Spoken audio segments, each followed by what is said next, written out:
Harry and Draco Malfoy had been enemies ever since their very first journey to Hogwarts. A pale boy with a pointed face and white blonde hair, Draco greatly resembled his father. His mother was blonde too. Tall and slim, she would have been nice-looking if she hadn't been wearing a look that suggested there was a nasty smell under her nose. "Ah, fudge," said Mr. Malfoy, holding out his hand as he reached the Minister of Magic. "How are you? I don't think you met my wife, Narcissa, or our son Draco." How do you do, said Fudge, smiling and bowing to Mr. Malfoy.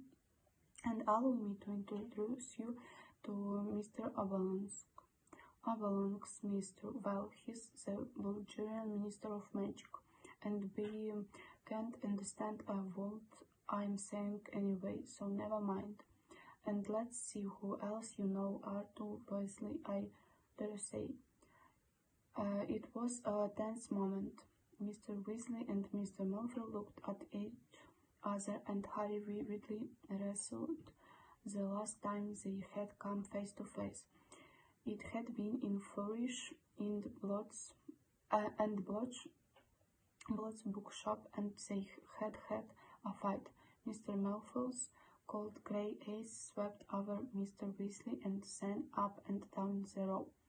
"Good Lord, Arthur," he said softly, "what did you have to sell to get seats in the top box?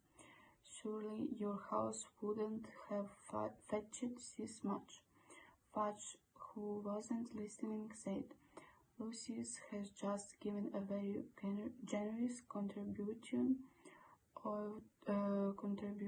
to Mungo's Hospital for Magical Melodies and Injurious Arthur. He's here as my guest." How nice," said Mr. Weasley, with a very strained smile. Mr. Malfoy's eyes had returned to Hermione, who went slightly pink but stared determinedly back at him. Harry knew exactly what was making Mr. Malfoy's lip curl like that. The Malfoys prided themselves on being pure bloods. In other words, they considered anyone of Muggle descent like Hermione second class. However, under the gaze of the Minister of Magic, Mr. Malfoy didn't dare say anything. He nodded sneeringly to Mr. Weasley and continued down the line to his seats. Draco shot Harry, Ron, and Hermione one contemptuous look, then settled himself between his mother and father. "Slimy gets," Ron muttered as Harry and Hermione turned to face the violet again. Next moment, Lord Benjamin charged into the box. "Everyone ready?" he said, his round gleaming like a great excited eagle. "Minister ready to go?" "Ready when you are, Ludo," said Fudge comfortably. Ludo whipped out his wand, directed it at his own throat, and said, "Sonorous!" and when spoke over the roar of sound that was now filling the Park Stadium, and voice caught over them, booming into every corner of the stands.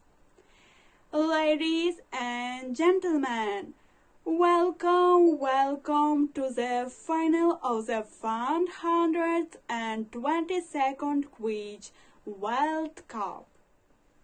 The spectators screamed and clapped. Thousands of flags waved, adding their discordant national anthems to the racket. The huge blackboard opposite them waved clear of its last message. "Betty boats every flavor beans, a risk with every mouthful." And Nav showed, "Bulgaria 0, Island 0. And now, without further ado, allow me to introduce the Bulgarian national team, mascots. The right-hand side of the stones, which was solid block of scarlet, wrote its approval. I wonder what they've brought, said Mr. Weasley, leaning forward in his seat. Oh, he suddenly whipped off his glasses and polished them hardly on his robes. Willa! But 100 Willa we now gliding out onto the field, and Harry's question was answered for him. Willa were a woman, the most beautiful woman Harry had ever seen, except that they couldn't be human. This puzzled Harry for a moment while he tried to guess what exactly they could be. What could make their skin shine moon bright like that, or their wild gold hair fan out behind them without wind? But then the music started, and Harry stopped worrying about them not being human. In fact, they stopped worrying about anything at all. The Willa had started to dance, and Harry's mind had gone comfortably and blissfully blank. All that mattered in the world was that he kept watching the Willa, because if they stopped dancing, terrible things would happen. And as the Willa danced faster and faster, wild half-formed throats started chancing through Harry's dazed mind. He wanted to do something very impressive right now. Jumping from the box into the stadium seemed a good idea, but would it be good enough? "Harry, what are you doing?" said Hermione's voice from a long way off. The music stopped. Harry blinked. He was standing up, and one of his legs was resting on the wall of the box. Next to him, Ron was frozen in an attitude that looked as though he were about to dive from a springboard. Angry yells were filling the stadium. The crowd didn't want the Willa to go. Harry was with them. He would, of course, be supporting Bulgaria, and he wondered vaguely why he had a large green shamrock pinned to his chest. Ron, meanwhile, was absent-mindedly shedding the shamrocks on his head. Mr. Weasley, smiling slightly, leaned over to Ron and touched the head out of his hands. "You'll be watching that," he said. "Once Ireland have had their say." "Whew," said Ron, staring open-mouthed at the Willa, who had now leaned up along one side of the field. Hermione made a loud tooting noise. She reached up and pulled Harry back into his seat. "Honestly," she said. "And now, Ronald Ludo Bagman's voice, kindly put your hands in the air for the Irish national team mascots." Next moment, what seemed to be a great green and gold comet came zooming into the stadium. It did one circuit of the stadium, then split into two smaller comets, each hurtling toward the goalposts. A rainbow ascended suddenly across the field, connecting the two balls of light. The crowd oohed and awed as through at a fireworks display. Now the rainbow faded and the balls of light reined and merged. They had formed a great shimmering shamrock, which rose up into the sky and began to soar over the stands. Something like golden rain seemed to be falling from it. "Excellent!" yelled Rom, as the shamrock soared over them and heavy gold coins rained from it. Bouncing off their hats and seats. Squinting up at the shamrock, Harry realized that it was actually composed of thousands of teeny little bearded men with red vests, each carrying a minute lump of gold or green. "Leprechauns," said Mr. Weasley over the tumultuous applause of the crowd, many of whom were still fighting and rummaging around under the chairs to retrieve the gold. "There you go, Roll," yelled happily, stuffing a fistful of gold coins into Harry's hands. "For the omnioculars, no. Never could to buy me a Christmas present, huh?"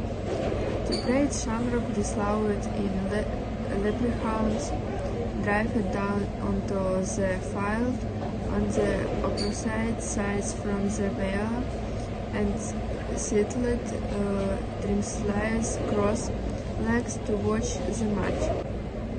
And now, ladies and gentlemen, can't welcome the Bulgarian national Quidditch team. I give you Dimitru, ice-calculate figure at broomsticks, moving so fast it was light, shot out onto the field from an entrance far below, to wild applause from the Bulgari supporters.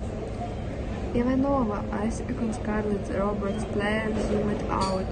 Zograf, Levski, Volchehano, Volkov, Kram, that's him, this him. Yelled Ron, following Kram with his omniculars, Harry quick focus his own. Victor Kram was thin, dark and slow skinned, with a large carved nose and these black eyebrows. He looked like an around bird of prey. It was hard to believe he was only acting. And now, please greet the Irish national Quidditch team, yelled Brigham. Presenting Connolly, Ryan, Troy, Millet, Morgan, Violet, lunch. Sam Green browsed sweet in for the flight.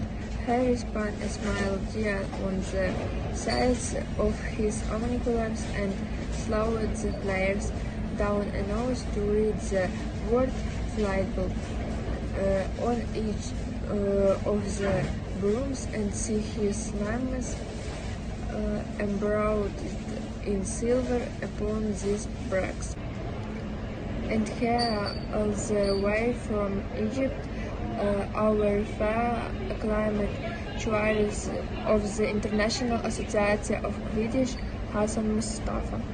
A small and skinny wizard complained bald bit with a mustache to rival Uncle Vermont's, winning Robert of poor gold to match the stadium, thrown out onto the field.